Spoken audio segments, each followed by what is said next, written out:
दादा करता था, वालिद करता था, अभी मैं कर रहा हूँ। इसको इसी काम को मकरानी काम बोलते हैं। 15 किस्म का धागे लगते हैं इसमें, एक पर्स में बनाने के लिए।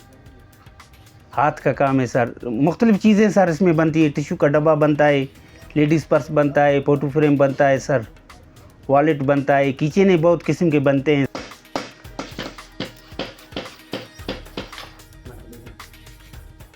बहुत से ममालिक से आए हैं सर, इस तरह जिस तरह अमान से आए, दुबई से आया हुआ है और अरब ममालिक से भी आया हुआ है।